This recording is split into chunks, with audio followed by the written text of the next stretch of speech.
Welcome back to the channel, and today I wanted to show you what you could expect from Virgin Atlantic's business class on their 787-9 Dreamliner. Please follow me on Instagram at BrandonJohnson10K for behind the scenes looks at content that I will be reviewing in the future. So this was originally scheduled to be a review on Virgin Atlantic's new A330-900 Neo, but that aircraft unfortunately came off of this route. This is VS6 from Miami to London Heathrow, and it was subbed in but a 787-9. So this is the oldest business class that Virgin Atlantic has, with the herringbone. Yes, you got that herringbone. So not even reverse herringbone. So every seat is angled away from the window, which is kind of a pain. And you'll notice there on my right side, the middle row and that right row, if you're not sitting, I guess, with somebody, not that you're close anyway, you'll be staring right at that person while eating. So I definitely recommend the A side, the left side, when you come in the cabin. So let's take a look at the seat here. This is seat 1A.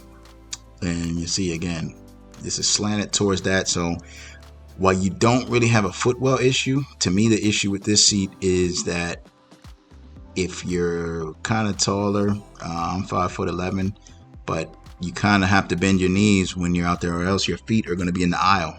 So people walking by, crew walking by, can easily bang your feet, which is a pain. So here, as you can see, you do have the, drink tray there. They have canned water, which is a little different. So you got canned water instead of a bottled water out at your seat. You also did have an amenity kit out there. I'll do a separate video on that later. You had pillow and blanket that's actually behind the seat.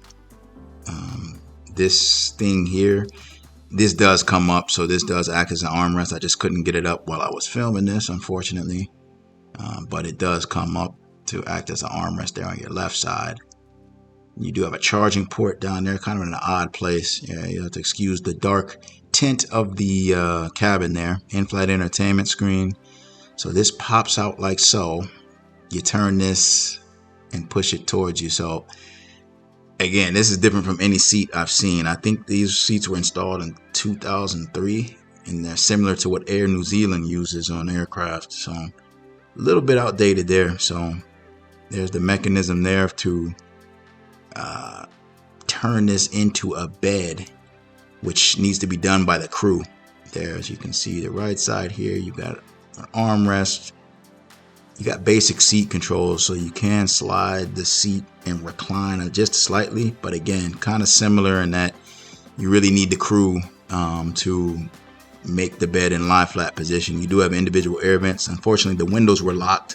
You'll notice that on the takeoff, as we'll look at the flight map, since I couldn't really look out of the window there. So that's the setup with the seat. There, you push this button, and what you end up doing is pushing down on that tray, and this is the tray table that'll come out at the seat. So very different function than any other seat I've experienced. This is my first time in the herringbone configuration, and I gotta say, I'm not a fan of it. This seat was pretty uncomfortable to sleep in.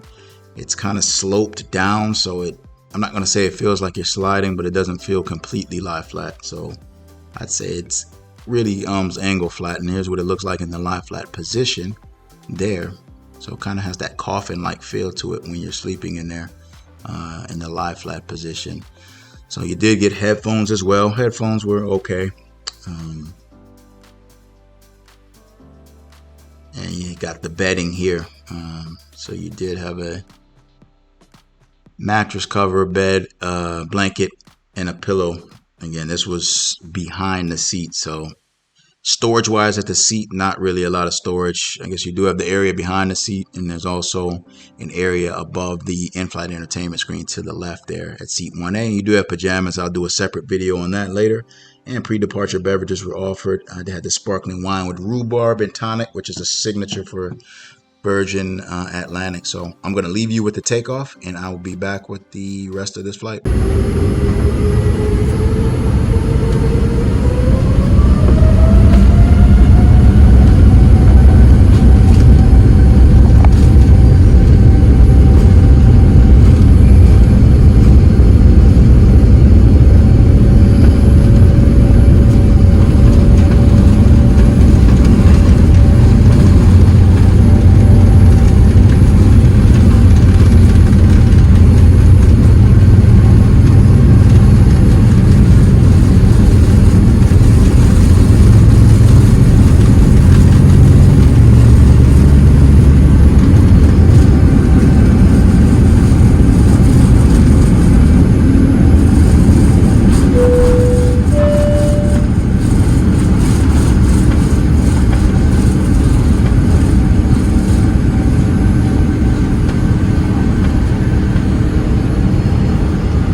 back. Let's take a look at the bathroom here, 787-9 for Virgin Atlantic, and just basic stuff that you have here. Nothing special. Unfortunately, they didn't opt for the window, so you can't see out while you're using the bathroom. But again, just basic stuff for the bathroom here. So as far as the meal service went, you did get a menu that was passed out. This was passed out before takeoff. So I'm going to let you take a look at the menu, and I'll be back to show you what I actually had from the menu.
Okay, so the meal service did actually start out with a hot towel. I didn't film that, but trust me, there was one. So I started off with the smoked salmon appetizer here with warm bread. That was excellent because I'm kind of salad underneath the salmon there. You see a little bit of turbulence during this time that I was filming. For my main entree, I had the pork shoulder with mushrooms, potatoes, and bacon wrapped greens. Very, very good. Yeah, I was impressed with the food on Virgin Atlantic. I did skip dessert because I wanted to get some rest.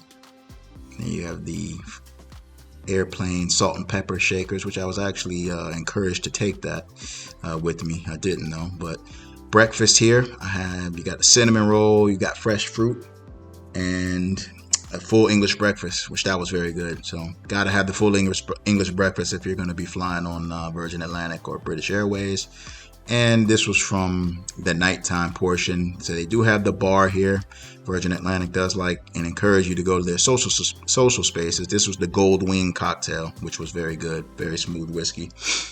So here are the Wi-Fi options for the flight. So you've got a messaging option, chat and surf, and the Wi-Fi Max option. To me, it's a little pricey, especially on a shorter transatlantic flight of this one a little bit longer than normal. Coming from Miami, I think the actual flight time is maybe 7 hours and 30 minutes or so. So I'm going to let you take a look at the in-flight entertainment system, and I will be back with my final thoughts on this flight.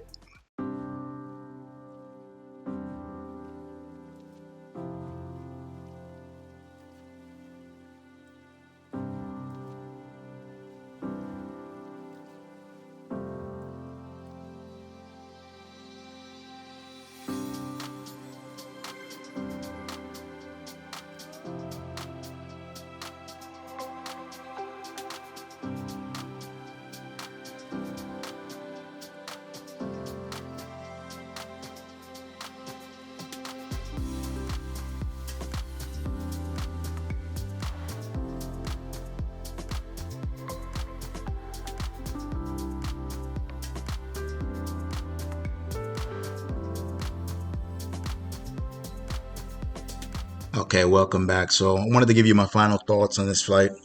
I thought the service was really good. Crew was really good, friendly, outgoing, just like similar to the experience I had in premium economy with Virgin Atlantic.